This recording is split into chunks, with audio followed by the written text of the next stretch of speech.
So friends, ಇವತ್ತಿನ ವಿಷಯ ಸ್ಥೌಲ್ಯ ರೋಗ ಅಂದರೆ ಒಬ್ಯಾಸಿಟಿ. ಸೊ ಇದು ಶ್ರಾಪನ ವರದಾನನ ನಾನು ಹೇಳ್ಕೊಡ್ತೀನಿ ನಿಮಗೆ.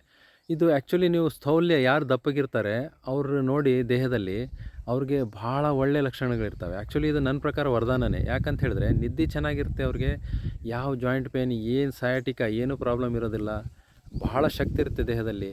ಸೊ ಮನುಷ್ಯನಿಗೆ ಏನು ಬೇಕು ಫ್ರೆಂಡ್ಸ್? ನಿದ್ದೆ ಚೆನ್ನಾಗಿರಬೇಕು, ಊಟ ಚೆನ್ನಾಗಿ ಹೋಗಬೇಕು, ಆಮೇಲೆ ಏನೂ ತೊಂದರೆ ಇರಬಾರ್ದು. ಅವ್ರಿಗೆ ಏನೂ ಇರೋದಿಲ್ಲ ಆ್ಯಕ್ಚುಲಿ.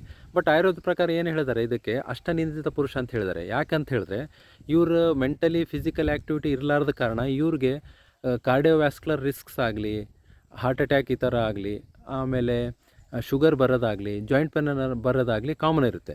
ಸೊ ಇದಕ್ಕೆ ಟ್ರೀಟ್ಮೆಂಟ್ ಯಾವ ಥರ ಮಾಡಬೇಕು ಫ್ರೆಂಡ್ಸ್?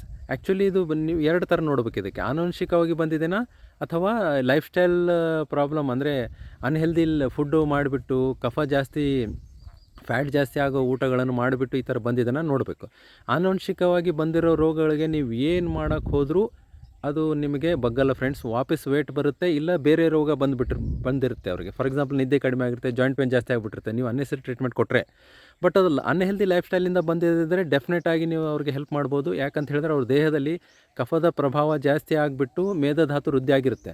ಸೊ ಇಲ್ಲಿ ಏನು ಮಾಡ್ಬೇಕಂತ ಹೇಳಿದ್ರೆ ಕಫನ ಕಡಿಮೆ ಮಾಡಿಸ್ಬೇಕು. ಕರ್ಷಣ ಚಿಕಿತ್ಸೆ ಮಾಡ್ಬೋದು, ಆಮೇಲೆ ರೂಕ್ಷಣ ಚಿಕಿತ್ಸೆ ಮಾಡ್ಬೋದು. ಈ ಥರ ಮಾಡೋದ್ರಿಂದ ಕಫ ಕಡಿಮೆ ಆಗುತ್ತೆ, ಮೇಧಧಾತುನು ಕಂಟ್ರೋಲಿಗೆ ಬರುತ್ತೆ, ವೇಟ್ ರಿಡಕ್ಷನ್ ಆಗಿಬಿಡುತ್ತೆ.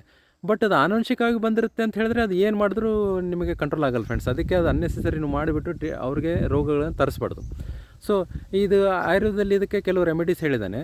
ಬಾರ್ಲಿ ನೀವು ಕೇಳಿರ್ಬೋದು, ಜವೆ ಗೋಧಿ ಅಂತ ಹೇಳ್ತಾರೆ. ಅದಕ್ಕೆ ಫ್ರೈ ಮಾಡಿಬಿಟ್ಟು ಅದನ್ನು ಹಿಟ್ಟು ಮಾಡಿ ಅದರದ್ದು ನೀವು ಚಪಾತಿ ಮಾಡ್ತಾ ತಿಂತಾ ಹೋದರೆ ವೇಟ್ ರಿಡಕ್ಷನ್ ಆಗುತ್ತೆ, ಲೈಫ್ ಸ್ಟೈಲಿಂದ ಬಂದಿರೋ ಬೊಜ್ಜು ರೋಗ. ಆಮೇಲೆ ಇನ್ನೊಂದೇನು ಹೇಳಿದ್ದಾರೆ, ಜೇನುತುಪ್ಪದಾಗ ಅಂದರೆ ಜೇನುತುಪ್ಪವನ್ನು ತಂಪು ನೀರಲ್ಲಿ ಹಾಕಿಬಿಟ್ಟು ಕುಡಿದ್ರೂ ವೇಟ್ ರಿಡಕ್ಷನ್ ಆಗುತ್ತೆ ಅಂತ ಹೇಳ್ತಾರೆ. ಮತ್ತು ಬೇರೆ ಬೇರೆ ಬೇರೆ ಮೆಡಿಸಿನ್ಸ್ ಇದ್ದಾವೆ. ಮೆಡಿಸಿನ್ಸ್ ತೊಗೊಳ್ಳೋದು ಬಹಳ ತಪ್ಪು ಫ್ರೆಂಡ್ಸ್. ಮ್ಯಾಕ್ಸಿಮಮ್ ಮೆಡಿಸಿನಿಂದ ದೂರ ಇರಿ. ನಮ್ಮ ಆಯುರ್ವೇದದಲ್ಲಿ ಬಹಳ ಒಳ್ಳೆ ಟ್ರೀಟ್ಮೆಂಟ್ ಪ್ರೋಟೋಕಾಲ್ಸ್ ಇದ್ದಾವೆ. ನೀವು ವೈದ್ಯರನ್ನ ಸಲಹೆ ತೊಗೊಳ್ಳಿ. ಯಾಕಂತ ಹೇಳಿದ್ರೆ ಬೊಜ್ಜು ರೋಗ ಆ್ಯಕ್ಚುಲಿ ಅವ್ರಿಗೆ ವರದಾನ ಇದ್ದಾಗೆ. ಬಟ್ ಅವ್ರಿಗೆ ಏನಾದರೂ ಆನುವಂಶಿಕವಾಗಿ ಕೆಲವು ರೋಗಗಳು ಬರ್ತಾ ಇದ್ದಾವೆ ಅಂತ ಹೇಳಿದ್ರೆ ಅದಕ್ಕೆ ತಡೆಯಲಿಕ್ಕೆ ನಮ್ಮ ಆಯುರ್ವೇದದಲ್ಲಿ ಭಾಳ ಒಳ್ಳೆ ಪ್ರೊಸೀಜರ್ಸ್ ಇದ್ದಾವೆ. ನೀವು ವೈದ್ಯರ ಸಲಹೆ ಪಡ್ಕೊಂಡು ನೀವು ಮೂವ್ ಆನ್ ಆಗ್ಬೋದು ಫ್ರೆಂಡ್ಸ್. ನಿಮ್ಗೆ ಏನೋ ಡೌಟ್ ಇದ್ದರೆ ನನಗೆ ಮೆಸೇಜ್ ಮಾಡ್ಬೋದು. ಧನ್ಯವಾದಗಳು.